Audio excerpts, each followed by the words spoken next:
Shani, and you're watching Ease in the Kitchen.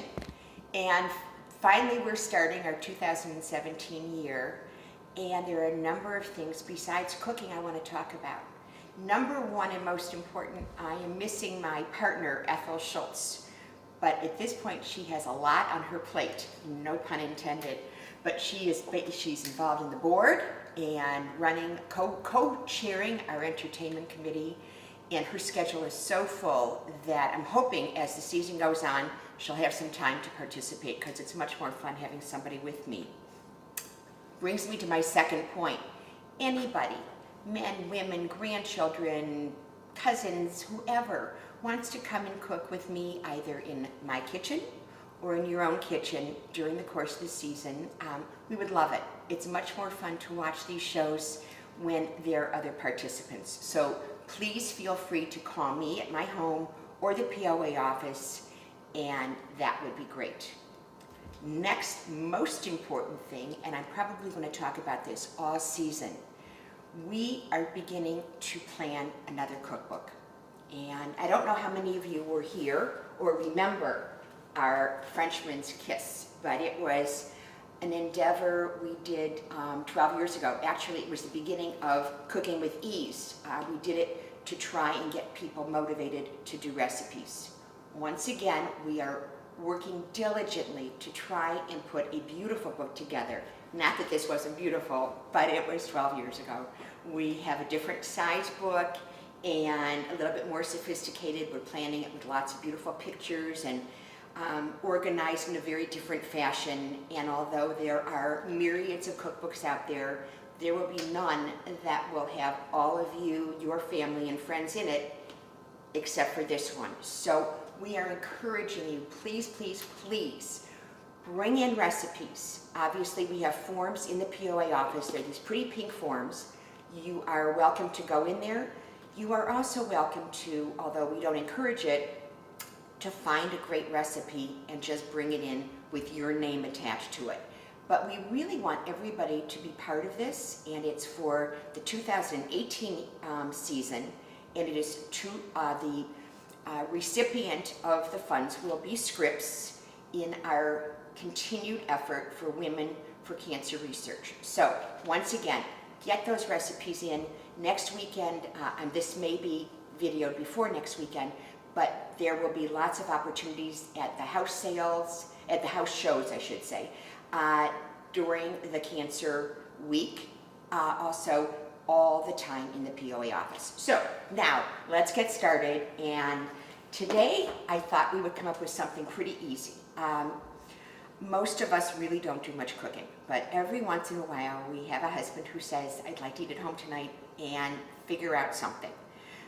We are all pretty much now into poultry or fish.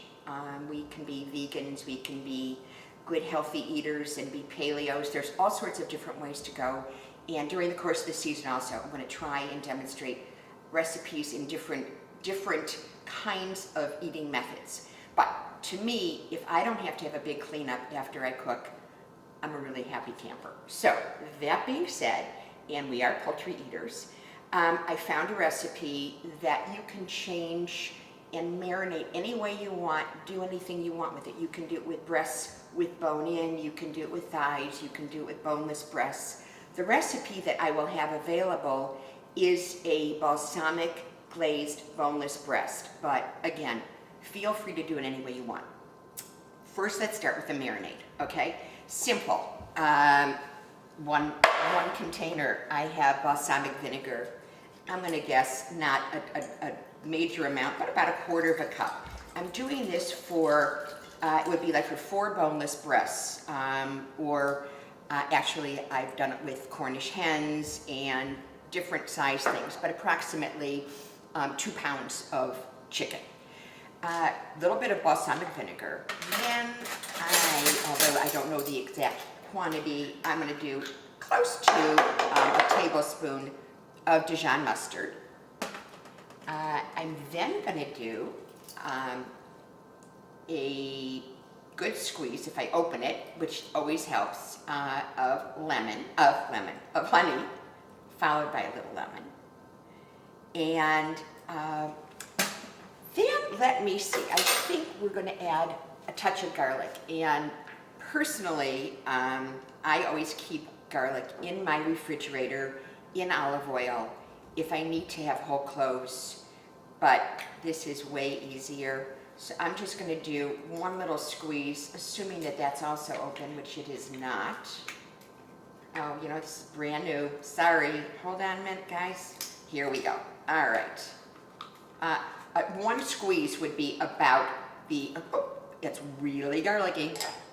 One squeeze is about a whole garlic clove mashed, okay? Then we're gonna do a touch of salt. And again, a lot of us are doing less salt. If you need to use salt or if you want to use salt, you're always better off with sea salt or kosher salt over regular iodized salt. It's supposed to be better for us. And then some oregano. Again, I don't measure, but you will. If you're interested in the recipe, feel free to get it, and you will see that there are, I believe, 1.5 teaspoons of all of these. And then I'm going to do some dried basil. That being done, I am going to just mix it up and pour it over my chicken breasts. Marinate them for half hour, overnight, doesn't really matter. In this case, I marinated them overnight, and voila, here they are. So I'm going to start my pan this way. If you use a cookie sheet or something that may stick a little bit, I encourage you to spray first. I've been using avocado this year, but a lot of people are highly allergic to it. So if your family likes avocado, let's do that. But otherwise, a regular vegetable spray. So I'm just going to spray my pan and place my chicken breast. As I said, I did bone-in breasts. Either is okay. It may affect the cooking time though, so we'll talk about that in just a minute. I'm going to get rid of this and just rinse off my hands and get back here. Now, as I said, we're going to try and make this into an entire dinner on one plate. So I think you want to have some kind of a vegetable. So let's try asparagus because it's the easiest. So here are some asparagus. I'm just going to throw them into my pan, and that's it. Then, because tomatoes look great, we're going to cut some tomatoes into it, and we're just going to slice these in half. Again, you can use grape tomatoes, cherry tomatoes. The variety of ugly tomatoes are great. It's kind of how it looks too. It's not just about the taste, it's about the look. And we all know that we eat with our eyes as well as with our mouths and our noses. So all the good things are important, and all these seasonings are going to make a big difference. So here we go there.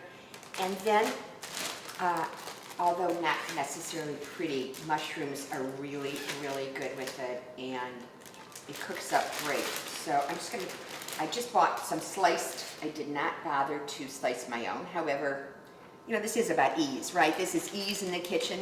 So we're trying to figure out everything simple and quick and inclusive. So you can obviously add more if you want more, if it's just the two of you. It's great for leftovers. Let's see what else I want to add here. Oh, peppers. Not necessary, but again, great look. I've been buying these small peppers. They're easier to slice, and they stay in the refrigerator for a really long time. And I've had this bag for, I don't know, all over maybe 2. So it's kind of nice. And all I did was I did take the peppers. They come like that. Okay, so we're going to cut them, and then we cut them across because there's just that little bit of seeds right at the very top. Okay, and then just throw those in.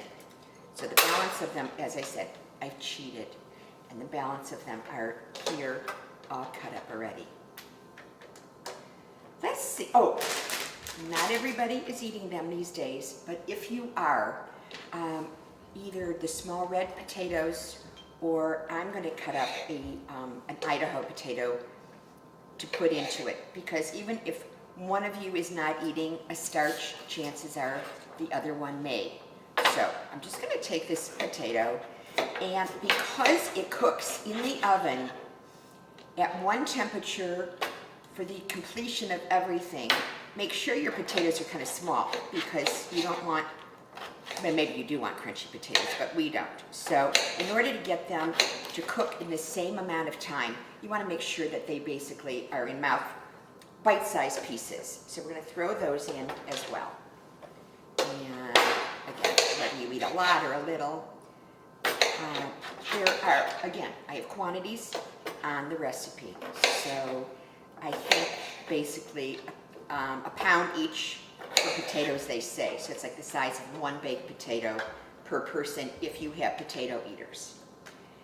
And I really don't, although you can season your vegetables, but I find that as it bakes, the flavors really come out. So you really don't need to unless you want to. And the other thing I tend to do typically is to put something on to make it look pretty for when it comes out of the oven. So right now I've just chopped up some fresh parsley and I'm just going to sprinkle it just like that, okay? So nothing could be easier. Now I set an oven to 400 degrees in advance, and I will cook this on a roast or on a bake at 400 degrees for 30 minutes. Now, again, all of our ovens are a little bit different, and it may take a little longer if you use bone-in breasts. But if you're using boneless breasts, 30 minutes should be absolutely sufficient. Okay, so we are now complete. The marinade was made. We put it in the refrigerator with the chicken overnight or for an hour. We put everything in this one little container in a 400 oven, and we're going to do that. Put that in this oven, and as always on this show and even on real TV, we have a completed one. So here in the oven is coming out another version of the identical dinner, and we have a meal in this one pan, okay? And it's really tasty, real simple, couldn't be easier. And let's plate one up just to see how it looks when you pass it on to your spouse to eat or your friends. It's a really simple, nice dinner to have for company. So we're going to put, actually here I use Cornish hens. So we have the Cornish hens. And we'll take some well-cooked asparagus and potatoes and peppers. And sometimes putting some fresh parsley on it will brighten it up again. So I suggest that as well. So here's our potatoes.